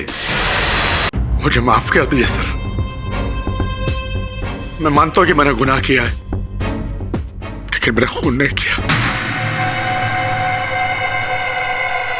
फिर उनके फर्नीचर के साथ फेरबदल करने का कारण? जी, उस दिन भाई अभय, हम आपके शहर में नए नए आए, यहाँ पर अच्छा रेस्टोरेंट कहाँ है, सिनेमा हॉल कहाँ है, हमें कुछ पता ही नहीं। अरे सर, आप फिक्र क्यों करते हैं? आप इस गुलाबी नगरी के रंग में ऐसे समा जाएंगे ना सर कि आपको पता नहीं चलेगा। I hope so. अच्छा, तुम किसी अच्छे कारपेंटर को जानते हो क्या? मुझे घर का कुछ फर्नीचर पॉलिश करवाना है। अरे सर, छोटे मोटे काम के लिए आपका सेवक हाजिर ना, करवा दोगे? जी सर। लाओ नंबर दो, उसका भी बात कर लेते हैं उससे। अरे सर, ये काम आप मुझ पे छोड़ देना sir. Thank you so much. अरे सर, थैंक यू क्या बात है। वैसे पॉलिशिंग कब करवानी है आप? कल तो मैं दिल्ली जा रहा हूँ, आने के बाद नेक्स्ट वीक। ठीक है सर, लेकिन आप एक काम कीजिए, घर की चाबी आप मुझे दे दीजिए। जब आप दिल्ली से आएंगे ना सर, तो आपका फर्नीचर एकदम चमाचम मिलेगा आपको। ये बात भी ठीक है, तो कल जाने से पहले मैं तुम्हें चाबी दे दूंगा। ठीक है sir. See you tomorrow. Yes. शर्म आनी चाहिए आपको। उस व्यक्ति ने आप पर विश्वास किया और आपने उनके विश्वास के साथ घात किया। पहले तो ये फर्नीचर में फेरबदल किया ताकि आप उसमें वो खंजर छिपा सके, और फिर अलमारी में जगह बनाई ताकि छिपकर उनके कक्ष में प्रवेश कर सके, और फिर उनकी हत्या की। ये आवाज कैसी है? जंजीर की आवाज है। कोई अंदर है क्या? जी नहीं, मैं देख कर आता हूँ।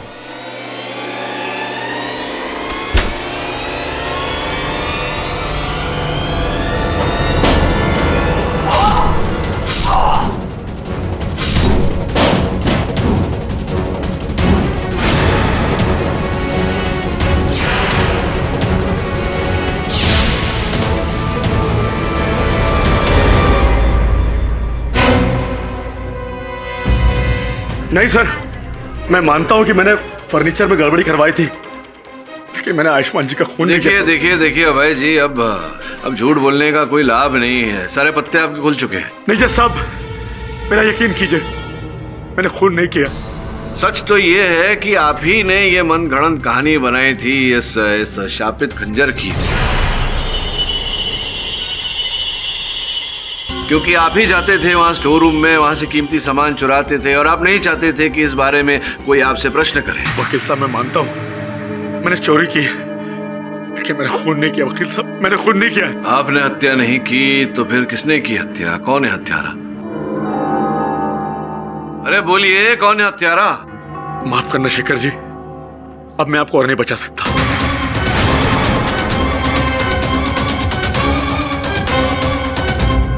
जो मैंने चोरी की वो शेखर साहब के कहने पे की, मैंने अपने मतलब के लिए नहीं किया। फर्नीचर में गड़बड़ी की वो भी इनके कहने पे की। वकील साहब, ये क्या कह रहे हो अबे? अपने बाप का बोझ मेरे सर पर क्यों डाल रहे हो? आइए, आपके पाप का बोझ जरा हल्का कर देता हूं। शेखर जी, चीफ आर्कियोलॉजिस्ट और धर्मवीर जी के घनिष्ठ मित्र, अपने मित्र को बचाने के लिए आप अपना अपराध नहीं मानेंगे, जुर्म कबूल नहीं करेंगे?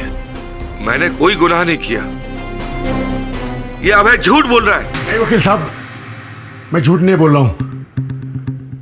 इस गद्दारी के लिए शेखर साहब मुझे अच्छी कीमत दे चुके हैं। चाहे तो आप मेरा बैंक अकाउंट चेक कर सकते हैं। ये मेरे अकाउंट में हर महीने 50,000 रुपए जमा करवाते थे। 50,000 रुपए माहवारी? अर्थात आपसे भी ले रहे थे माहवारी, और वहां पैलेस से भी? जज साहब, ये झूठ बोल रहा है। इसने खुद मुझसे 50,000 रुपए उधार मांगे थे, ये कहकर कि ये वापस लौटा देगा। इसे किसी जरूरी काम के लिए चाहिए थे। उधार लिए थे? जी। उधार लिए थे आपने? कितने महीनों से मिल रहे थे पैसे? जी पिछले 6 महीने से।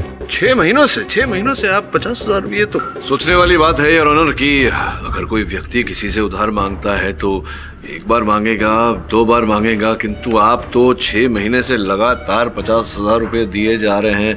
अवश्य कोई विशेष काम रहा होगा।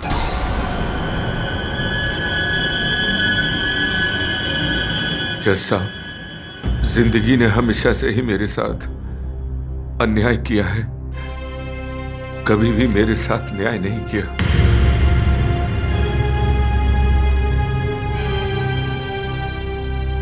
जब मैं स्कूल में पढ़ता था तो मेरे पिताजी के पास स्कूल की फीस भरने के पैसे भी नहीं होते थे। मैंने स्कॉलरशिप लेकर किसी तरह स्कूल की पढ़ाई पूरी की। सुबह अखबार बेचता था और दोपहर में कॉलेज जाता था। जब मुझे पहली नौकरी मिली तो मैंने सोचा कि शायद मेरे भी सुनहरे दिन आएंगे, मेरी जिंदगी भी खुशियों से भर जाएगी। मुझे बहुत अच्छा लगा था जैसा, लेकिन मुझे क्या पता था कि तकदीर ने मेरी किस्मत में सिर्फ और सिर्फ अंधेरे लिखे हैं। काबिलियत मेरी, मेहनत मेरी, और उसका फायदा हुआ किसी और को। हाँ जैसा आयुष्मान को। और बस देखते ही देखते यूं चुटकियों में आयुष्मान को इस म्यूजियम प्रोजेक्ट का प्रोजेक्ट ऑफिसर आयुष्मान को बनाएगा। मैं खड़ा देखता रहा, अपने ही सामने किसी और को अपना हक छीनते हुए मैं देखता रह गया जैसा, मैं देखता रह गया और मैं कुछ भी न कर सका। शांत हो जाइए, शांत हो जाइए। इस देश में, भारतवर्ष में लाखों करोड़ों लोग ऐसे हैं जिनके लिए हर दिन, प्रतिदिन, प्रतिपल संघर्ष होता है। आपकी तरह वो हत्या करने पर उतारू नहीं होते। मेरा खून करने का इरादा नहीं था। मैं तो आयुष्मान के घर किसी भी तरह घुसकर वो महल के कागजात लेने गया था, ताकि मैं 420 करके महल के कुछ हिस्से को प्राइवेट बिल्डर को बेच सकूं और मुझे मेरा हक मिल जाएगा और आयुष्मान के दामन पर दाग लग जाएगा। इसलिए गया था मैं। तो कागज चुरा के चले जाते, भैया की जान क्यों ली? मैंने तुम्हारे भाई को नहीं मारा, मैं तो वहां गया ही नहीं था। हाजत साहब, मैं वहां नहीं गया। झूठ बोल रहे हैं आप शेखर जी। उस दिन आप ही आयुष्मान के घर गए थे।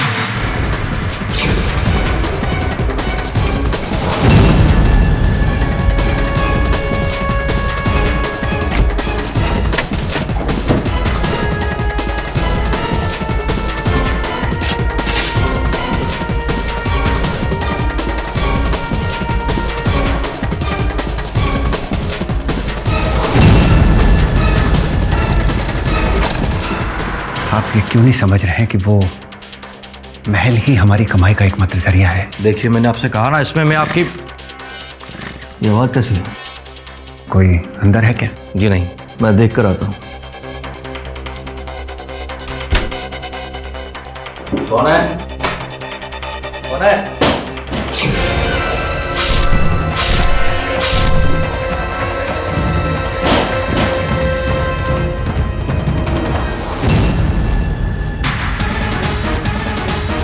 नहीं, ये झूठ है जज साहब। मैं उस दिन आयुष्मान के घर नहीं गया। मेरे साले की तबीयत अचानक खराब हो गई थी, मैं उसे लेकर हॉस्पिटल गया था। अच्छा, कौन से अस्पताल? Good health hospital. आप चाहें तो डॉक्टर से पूछ सकते हैं। मैं सारी रात वहीं पर था। ये भी तो हो सकता है कि आपने डॉक्टर को भी रुपए दिए हो झूठ बोलने के लिए, आपके पक्ष में गवाही देने के लिए। नहीं नहीं, ऐसा बिल्कुल भी नहीं है। आप चाहें तो वो हॉस्पिटल की सीसीटीवी फुटेज मंगा के देख सकते हैं। मैं सारी रात वहीं था। चलिए, सीसीटीवी कैमरा का फुटेज भी मंगा लेंगे। ये मान लेते हैं एक क्षण के लिए कि आप सच बोल रहे हैं, तो अब आपके अतिरिक्त तो एक ही व्यक्ति जानता था उस अलमारी के अंदर जो जगह, जो स्थान बनाई गई थी किसी के छिपने के लिए, वो अभय जी। देखिए शेखर जी, ये बहुत गलत बात है। आप खुद को बचाने के लिए मेरी बलि दे रहे हैं। कैसी बलि? किसकी बलि? अरे तुम अदालत को साफ साफ बता क्यों नहीं देते कि मैं वहां नहीं था? आप आए थे उस दिन और अलमारी में आपके बैठने से अलमारी इतनी भारी हो गई थी कि मुझे कई मजदूर बनाने पड़े थे। अब है, तुम झूठ मत बोलो। मैंने तुम्हें उस दिन फोन भी किया था ये बताने के लिए कि मैं नहीं आ सकता। प्लान कैंसिल हो चुका है। मुझे आपका कोई भी फोन नहीं आया था। केडी साहब, आप चाहे तो मेरे कॉल रिकॉर्ड चेक करा सकते हैं। हाँ, क्योंकि मैंने तुम्हें फोन किया था। तुम्हारा फोन बार बार नॉट रीचेबल आ रहा था, तो इसमें मैं क्या कर सकता हूँ? मेरी क्या गलती है जज साहब? लेकिन मैं आपको अलमारी में बैठाकर आयुष्मान जी घर पे ले गया था और आप छीके भी थे। छीके थे क्या? जी हाँ, और मैंने आपको मना भी किया था कि आप आवाज मत कीजिए, नहीं तो मुसीबत आ जाएगी। जब मैं अलमारी में बैठा ही नहीं तो ये इल्जाम कैसे लगा सकते हैं? मेरी बात का यकीन कीजिए, मैं सारी रात वहीं था। आप चाहें तो वहां का रिकॉर्ड देख सकते हैं। दूध का दूध, पानी का पानी हो जाएगा। अभय जी, आपने इन्हें वहां अलमारी के अंदर घुसते हुए देखा था? जी नहीं सर, एक्चुअली हमारा ये प्लान था कि मैं शेखर जी की गली में टेम्पो रुकवाऊंगा।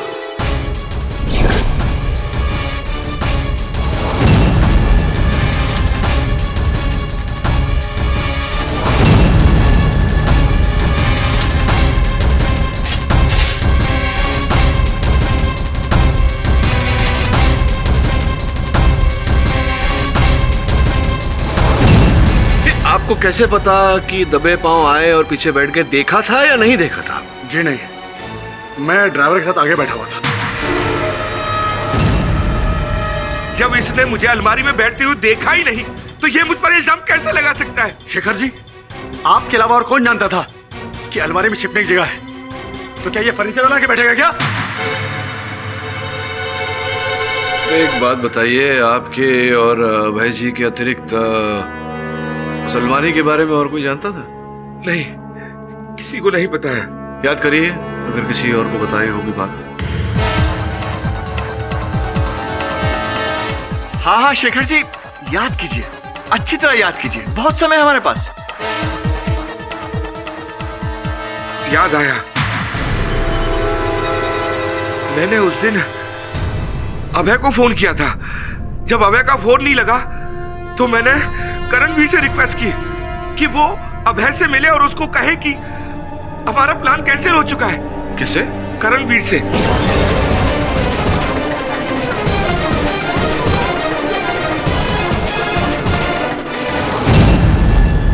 मैं सोच ही रहा था करणवीर साहब के आपका नंबर कब आएगा। आ गया। कृपया कष्ट करेंगे, शेखर जी का संदेशा आपने दे दिया था, अभय जी को बोल दिया था ना, जो आपको फोन पर बोला गया था? नहीं सर, अब शेखर जी का ऐसा कोई फोन नहीं आया था मुझे। क्या बात कर रहे हो? करणवीर, आप भी मुझे फंसाना चाहते हैं? शेखर जी, मैं आपको क्यों फंसाऊंगा? मैं तो वही बता रहा हूं जो सच है। मैंने आपको उस दिन फोन किया था और संदेश भी दिया था ना। ये क्या चल रहा है? फोन किया था, फोन आया था, क्या हुआ था क्या नहीं हुआ था, ये तो अब नई तकनीक है। आपके मोबाइल फोन में तो कॉल लॉग तो होगा ही, और अगर आपकी अनुमति हो तो इनका फोन जरा मैं देख लूं। इजाजत है।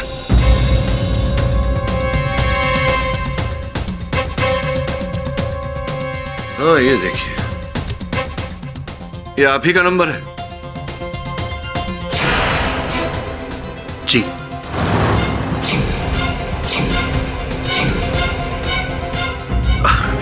हाँ, वो एक्चुअली मैं आपको बताना भूल गया था। पता नहीं, मैं आजकल बहुत कुछ भूल जाता हूँ। पता नहीं क्या हो गया मेरी याददाश्त को। एक्चुअली इसीलिए मैं अभय को भी बताना भूल गया। सॉरी अभय, सॉरी शेखर जी। कहीं ऐसा तो नहीं कि आप ही वहाँ अंदर अलमारी के अंदर? क्या कह रहे हैं आप? कौन सी अलमारी? शेखर ने मुझे किसी भी अलमारी के बारे में नहीं बताया। उसने मुझे सिर्फ इतना कहा था कि प्लान कैंसिल। अब क्या प्लान था वो तो मुझे नहीं पता। हाँ, और इनको प्लान के बारे में कैसे पता होगा?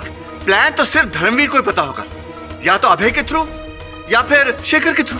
नहीं, अगर धर्मवीर को इस योजना के बारे में ज्ञान होता तो ये वहां से भाग जाता ना, पुलिस के आने तक वहीं खड़ा नहीं रहता। और वैसे इस योजना के बारे में तो कर्मवीर भी जानते थे। क्यों, आप जानते थे ना?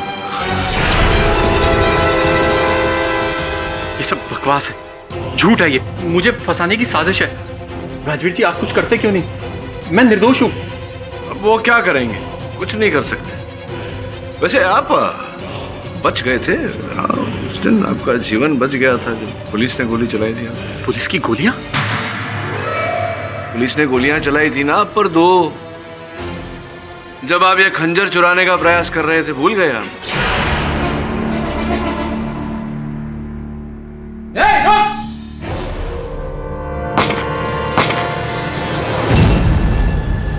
मैं करूंगा चोरी, और वो भी पुलिस स्टेशन से। सर, मुझे किसी पागल कुत्ते ने नहीं काटा। नहीं, पागल कुत्ते ने नहीं काटा है आपको। आप बड़े चतुर हैं।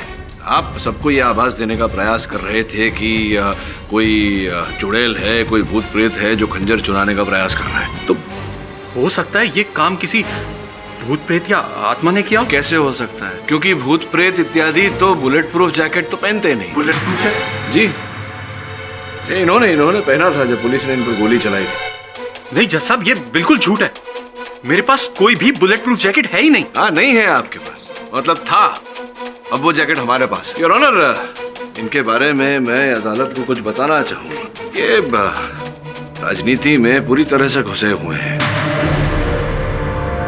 पिछले असेंबली के चुनाव में इन पर जानलेवा हमला भी हुआ था। इन्हें जान से मार देने की धमकियां मिली थी और ये महल से बाहर बिना बुलेट प्रूफ जैकेट पहने निकलते ही नहीं। वो जैकेट योर ऑनर अभी आपके आगे हो तो मंगवाओ। इजाजत है। वरुण, योर ऑनर, ये रही वो बुलेट प्रूफ जैकेट और ये रिपोर्ट।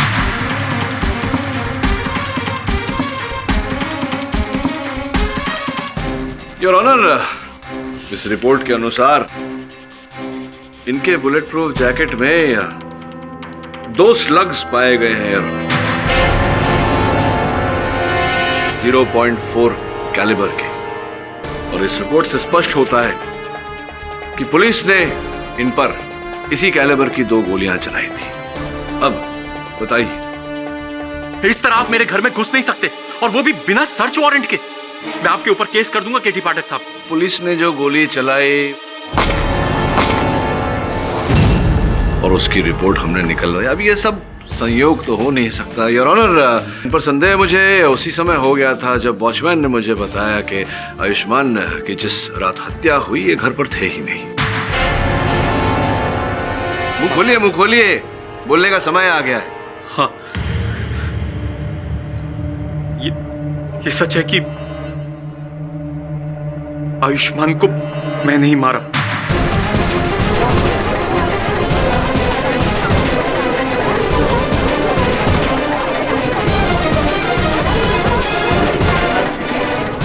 ऑर्डर। क्योंकि आयुष्मान को सिर्फ और सिर्फ अपनी सरकारी चाकरी से मतलब था।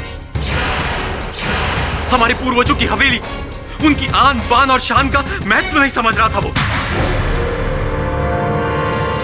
हमारा खानदानी खून खोल उठा और मैंने हमेशा हमेशा के लिए उसे गहरी नींद सुला दिया।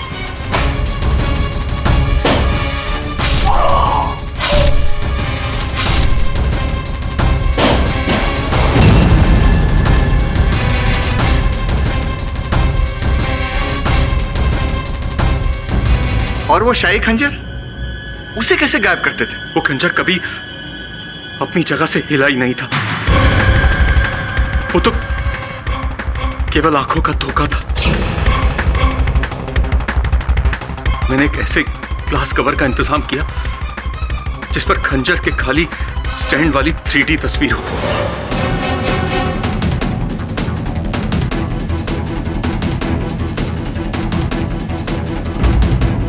जब भी हम उस खंजर के खाली ग्लास कवर को स्टैंड के ऊपर रखते तो सामने वाले को ऐसा लगता कि खंजर गायब हो चुका है।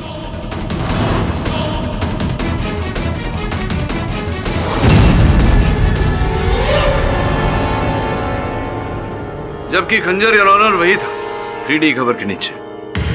खून आपने किया करणवीर, और इल्जाम हमारे ऊपर। आप अब तक चुप क्यों थे?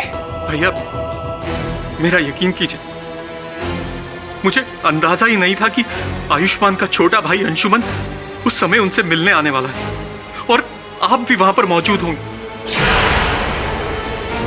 हमें नहीं पता था भैया कि हमारी इस छोटी सी भूल का इतना बड़ा नतीजा होगा और आप फंस जाएंगे। भूल नहीं, अपराध किया है आपने। इस अपराध का दंड इस अदालत में न्यायाधीश महोदय तो दे देंगे, पर आपका क्या होगा पता नहीं। एक बात बताऊं करणवीर, आज मुझे ये सोचकर बहुत शर्म आ रही है कि आप मेरे छोटे भाई हो। मैंने जो भी किया यही सोच के किया कि परिवार की इज्जत और मर्यादा इसी में। परिवार की इज्जत और भाई की जिंदगी का कुछ भी नहीं। Defence rest your honour. तमाम सबूतों और गवाहों को मद्देनजर रखते हुए अदालत इस नतीजे पर पहुंची है कि धर्मवीर सिंह जी बेगुनाह हैं उन्हें सारे आरोपों से बाइज्जत बरी किया जाता है। लेकिन करमवीर सिंह को अंशुमन खन्ना की हत्या का दोषी पाया जाता है। लिहाजा ताज़रात हिंद दफा 302 के तहत उन्हें उम्र कैद की सजा सुनाई जाती है। To be hanged till death, the case is closed.